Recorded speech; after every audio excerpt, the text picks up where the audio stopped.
Sir, महंगाई को लेकर क्या कहना चाहेंगे? मैं शिवसेना से महानगर प्रमुख हूं, अशोक कुंडील मेरा नाम है। मैं अलीगढ़ महानगर से हूं, नाम करता हूं। मैं महंगाई को लेकर के एक बात कहना चाहता हूं सरकार से, और सरकार से एक बात कहना चाहता हूं, क्या इनको ये साफ इलेक्शन दिखते हैं? क्या इन्हें पेट्रोल दिखाई नहीं देता? क्या इनको गैस का सिलेंडर दिखाई नहीं देता? ये दुनिया को गैस फ्री बांटेंगे, गैस फ्री बांटी, फ्री से ज़्यादा इन्होंने जनता से वसूल कर लिया। अब आप देखिए, गैस के सिलेंडर पे 225 रुपये बढ़े हैं। 225 रुपये बढ़ाने के बाद आज मैंने गैस का सिलेंडर 887 रुपये का मंगाया है। अब 887 रुपये का गैस का सिलेंडर, जो 550 रुपये का था, 887 रुपये का गैस का सिलेंडर। क्या बीजेपी सरकार ने यही वादे किए थे हमसे? बीजेपी सरकार ने ये वादे, आप किसी भी सेक्टर में ले लीजिए, सिवाय फेलियर के कोई दूसरी बात नहीं है। आप गैस के लेकर के पेट्रोल पे आ जाइए। पेट्रोल ने ऐसी रीढ़ की हड्डी तोड़ दी है कि जो पेट्रोल है 12-12, 13-13 रुपये लीटर बढ़ गया। जनता जब कहेगी तो उसे 1 रुपया कम कर देंगे।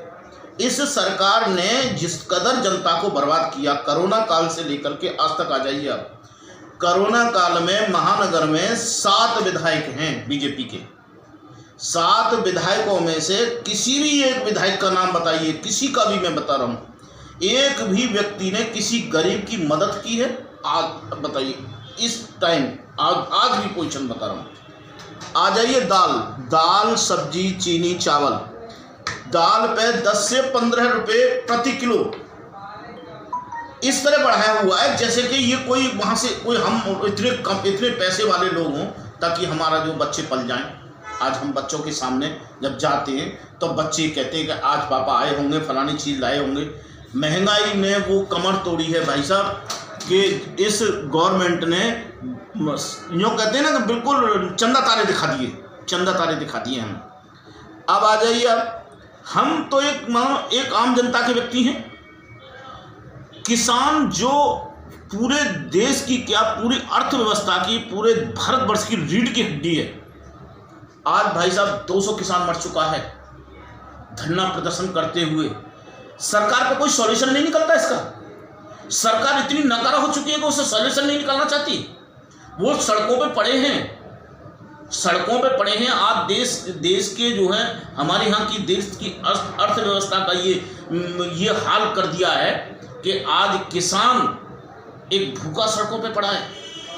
उनकी कोई सुनने वाला नहीं है।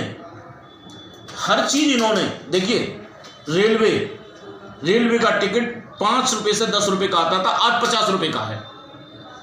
अगर रेलवे में जाओगे तो 50 रुपये का जो टिकट हमें 5 रुपये का मिलता था, आज वो 30 रुपये से कम का कोई टिकट नहीं है। 50 रुपये का प्लेटफार्म है। तो हम कहाँ से पूर्ति करें? हम कहाँ जाएं? सरकार को अगर कोई बात कहें तो ईडी पीछे डाल देते हैं, सीबीआई पीछे डाल देते हैं। क्या भंचो वो है? आने वाला इलेक्शन 2022 का है भाई साहब, और महानगर में रहते हैं हम। और महानगर में रहने के साथ साथ अब के देख ले ये बीजेपी कि अब के अगर ये इन्होंने इस तरीके की ये जो महंगाई को इन्होंने सर पर बिठाया, अब के देख लें, आपको इनको पता पड़ जाएगा। महानगर की जनता ने 7 विधायक दिए, 1 सांसद दिया। नगर निगम में कब्जा बीजेपी का रहा। जनता की कोई सुनने वाला नहीं है भाई साहब। भूखा मर रहा है, मरता रहे, कोई दिक्कत नहीं, कोई परेशानी नहीं। बिजली का बिल अलीगढ़ हाथरस अड्डे पे मैं जमा करने गया, अभी आज ही की तारीख में मैं बिल जमा करने गया तो प्राइवेट वाला व्यक्ति जो कंप्यूटर पे बैठा हुआ व्यक्ति है, ये जो 800 रुपये का बिल,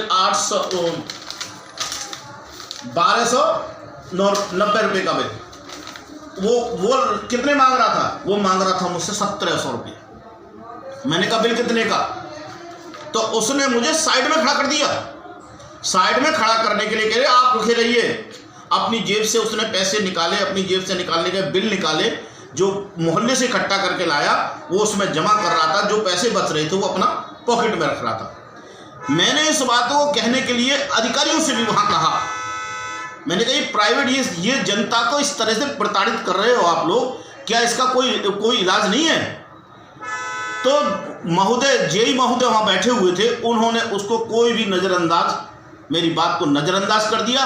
और प्राइवेट वाला व्यक्ति अपनी मनमानी करता रहा, हाथरस अड्डे में बैठा हुआ, उसने किसी की बात को बिल्कुल नहीं सुना। रेलवे प्राइवेट में दे दी, बिजली प्राइवेट में दे दी, आप किसी को छोड़ेंगे नहीं छोड़ेंगे। सर बीजेपी सरकार ने वायदा किया था कि 15 लाख रुपए हर गरीब के खाते में आएंगे और रोजगार 15 लाख, ये 15 पैसे देने वाले नहीं है, 15 पैसे देते हैं ये, इनका अपना ही पेट नहीं भरा हुआ है। कोरोना काल का दुनिया का पैसा आया हुआ वो खा गए ये लोग, यहाँ के खा गए, ये नेता खा गए यहाँ के लोग। कोरोना काल 15 लाख रुपये, 15 पैसे देने वाले झूठे हैं, सरासर झूठ बोलते हैं, ये पूरा झूठ बोलते हैं, ये सिवाय जनता को गुमराह करते हैं और कुछ नहीं करते हैं। एक काम करेंगे, धुंध मचाएंगे कि हमने बहुत बड़ा कितना काम कर दिया। अरे आप पत्र महोदय आप देखिए, थोड़ा सा इस चीज़ों को आप उठाइए। सर गरीबों को नौकरी देने की भी बात की थी। गरीबी के आप बेरोजगारी की लिस्ट निकाल लीजिए, इससे पीछे सरकार की निकाल लीजिए, अब निकाल लीजिए, क्या कितने लोगों को नौकरी दी इन्होंने, आप देख लीजिए कितने लोगों को नौकरी दी है। नौकरी जो प्राइवेट में भर दिए हैं, प्राइवेट भर दिए, नौकरी एक भी किसी को नहीं दी गई। और ये खाली इनके ये वो खिलाते हैं अपने कि कमल खिलेगा, कुछ नहीं खिलने वाला है, कोई चीज़ नहीं खिलने वाली है। 2022 का इलेक्शन मैं आपको बता रहा हूँ, आप 2022 का इलेक्शन आने दीजिए, आप देखिए क्या होता है। किसकी उम्मीद है आपको सर 2022 की? देखिए जैसे फाइट करते हैं लोग, जो बहुत सी अभी पार्टियां हैं, हम लोग जो हैं, हम लोगों ने सदा वोट दिया, बीजेपी को ही दिया, लेकिन आने वाले समय में आप देखिए अखिलेश की कैंपेन देखिए और पार्टियों की कैंपेन देखिए, लोगों को भरोसा है, भरोसा जता रहे हैं वो। ये लोग क्या कर रहे हैं, ये लोग तो सीधी लूट मार कर रहे हैं। बताइए जब हमको रोटी नहीं मिलेगी, यहाँ काम करने के बाद रोटी नहीं मिलेगी, तो हम सरकार को वोट क्यों दे, क्या जरूरत है वोट देने के लिए इनको। सर आज की डेट में गोदी मीडिया से लोगों का भरोसा उठ गया, उसके विषय में क्या कहना चाहिए? हाँ, मीडिया का भी काम मीडिया ने जो किया है, मीडिया पक्षपात का काम करने लगी हैं, लेकिन मीडिया पर टिप्पणी करना मुझे उचित तो नहीं लगता। लेकिन मैं हाँ इतना मीडिया वालों से एक निवेदन के तौर पर कहूँगा, इलेक्ट्रॉनिक मीडिया से, कि आप सच्चाई दिखाइए, आप सच्चाई दिखाइए, पक्षपात मत करिए। अन्यथा ये एक ऐसी रीढ़ हड्डी है जिससे जनता, एक छोटी जनता से लेके आम जनता से लेकर के बड़े बड़े लोगों को मीडिया सबक सिखाती है। लेकिन मीडिया से हाथ जोड़ करके मेरा एक कहना यही है कि पक्षपात मत करिए। अगर सरकार को अगर पक्षपात में आप लाएंगे तो जनता भूखी मर जाएगी। जनता का कहर आपको बर्दाश्त करना पड़ेगा मीडिया को। अगर इस तरह मीडिया करती रही, बीजेपी को बचाती रही, अन्य लोगों को फंसाती रही, तो ये जनता के लिए बहुत बड़ा घातक पैदा होगा, मेरा कहना है।